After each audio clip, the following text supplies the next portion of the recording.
St. John. Welcome to the Post Sermon Podcast. I am Deaconess Dahlia, and with me today is Vicar Allen. Hello. So today is actually the last Sunday that you are here with us at St. John, and so we're discussing your last sermon, at least as vicar, right? Yeah. Yeah. So how was it? How was the Sunday? It was emotional. It was a lot of mixed emotions happening because I'm just really thankful that I got the opportunity to be here at St. John and to share God's word. Let's get into, first, before we talk about your sermon, what was the text that you preached on? Yeah, I preached on Matthew 5. This is that section of the Sermon on the Mount. Jesus has just said the Beatitudes. He calls us the salt of the earth. And then he goes into speaking about the law. And for a little bit in chapter 5, you see Jesus talk about the law. First, he begins that Jesus did not come to abolish the law, but to fulfill it. And then he goes into speaking different parts of the law and how, he says that the ancients have heard it said this way. And then Jesus just expands on the law and says, no, you're not only breaking the law through action, but through many other means, through our words. And that's what I kind of get into in my sermon. And then you had a sermon illustration for us. It was this really cool painting or picture. What is that from? Yeah, I found that painting actually on Twitter. If you go online and you just type in this Matthew 5 text on Twitter, you get to see, I think it's the Diocese of New York. It's a Catholic Twitter page, and they had this text up, this picture for this text on their Twitter feed. And I thought it was really interesting how they used this picture to go along with the text. And so there wasn't really much explanation given there. I looked at the different resources. They had a devotion there too, but there was no information about the picture.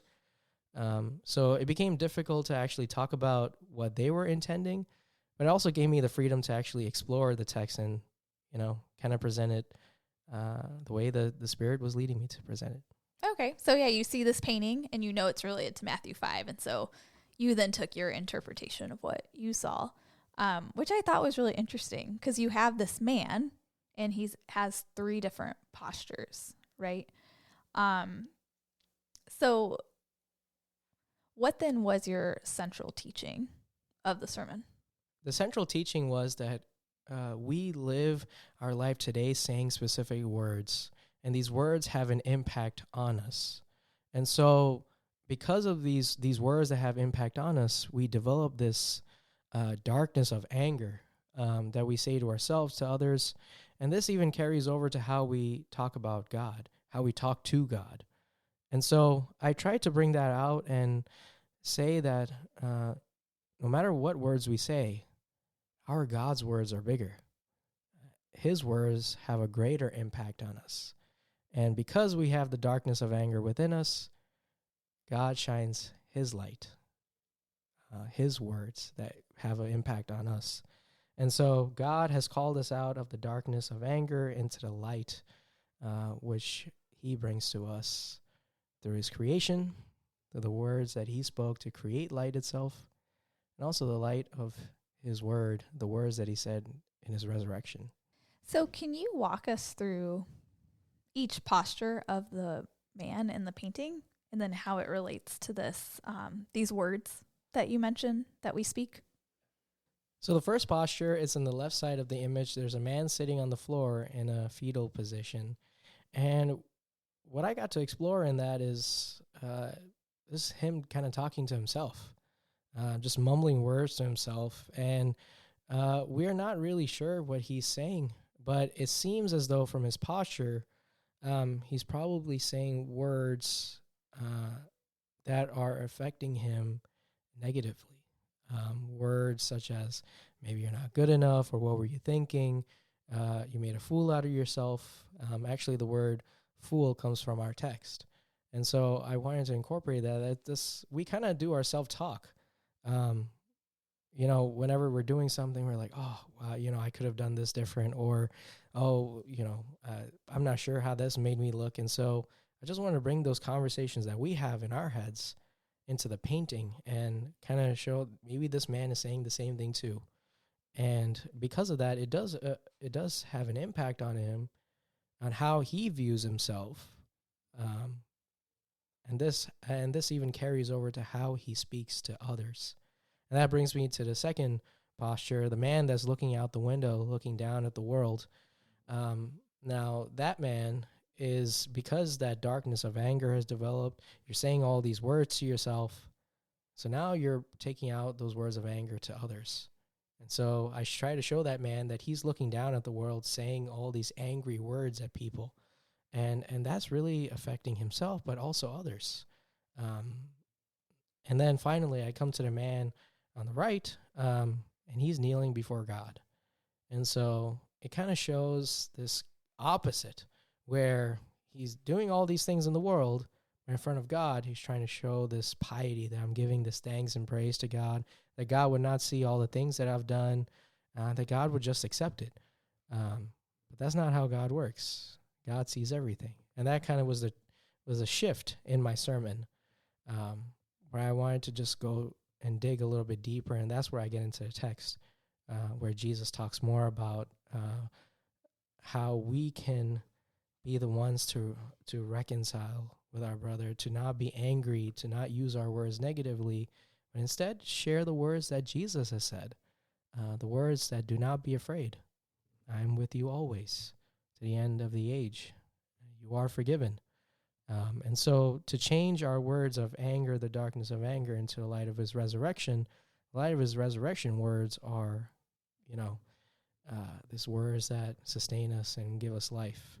And those are the same words we speak to others. And so I go from speaking about the man on the left and the center to the altar, to now going from the altar to the center back to the one. And so that's kind of the direction I was taking the sermon, where God forgives us, sends us to preach this word to others.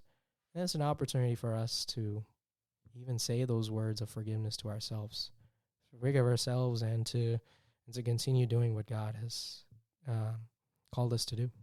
Yeah, and I think that the painting really does a good job of supporting what you said in the sermon. And I really appreciate it. And you kind of got into this with the gospel of, like, in the painting, you see the light is, you can see the light very clearly on the right with the man that's before the altar. So before God, I guess.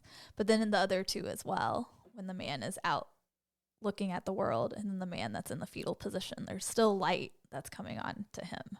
Right. And I wanted to bring that for us, that regardless of which stage of life you're at, God is still present. He still lives. He's resurrected, shining the light of his word upon us.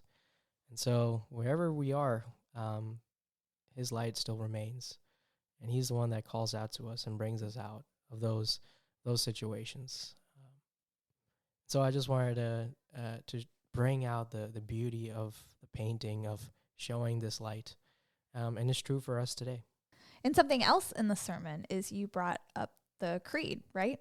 Yeah, so just thinking about it, right? Jesus, the light of the world, came into this world, shining his light upon us. And we actually say that in the confession of faith.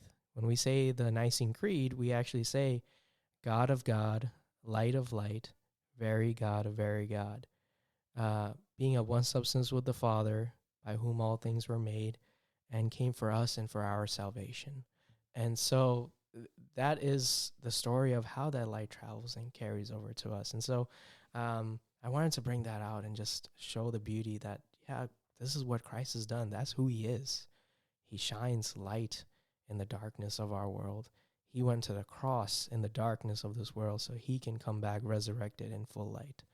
And so there's a lot of this darkness, light happening. And the middle of it, it's the words, right? Yeah. No, I love that so much, that in your sermon, you can definitely see this theme of light, darkness. And that's just like the scriptures, right? From the very beginning, God says, let there be light. And then that light is then pointed to Jesus, right? And he says, I am the light of the world, right? And No, I think that's really cool. And then to see that in the painting and hear that in what you're saying, just brings us back to, Christ shining his light on us. And then to, like you said, like in our words to others, and we can bring that light to them as well. Which is funny enough, actually, Vacation Bible School, that's kind of the theme as well. It's shining Jesus' light. So I love when that happens, right? All those cool connections. Well, excellent, Vicar. Really appreciate just talking about your last sermon with you. It's been a pleasure not only hearing you preach, but getting to then talk about it in the podcast for this past year. I cannot thank St. John enough for giving me that experience. Yeah. It's been great. Well, very good.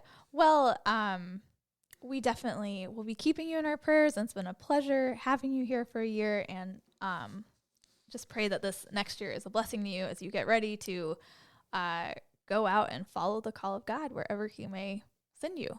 Yeah, we look forward to just sharing in that excitement with you, even if we're far away. Thank you so much. You are welcome. So this wraps up the episode for today. Thank you for listening to our discussion. In case you missed the sermon or you'd like to listen to it again, the link to the sermon's in the show notes. And of course, you can find it on our church website, stjohndublin.org. And if you, the listener, would like to submit a question about a sermon, please email us at podcast@stjohndublin.org. Thank you, Vicar, for joining me and for feeding us the word this week. Thank you. Great. Take care, you guys. Bye.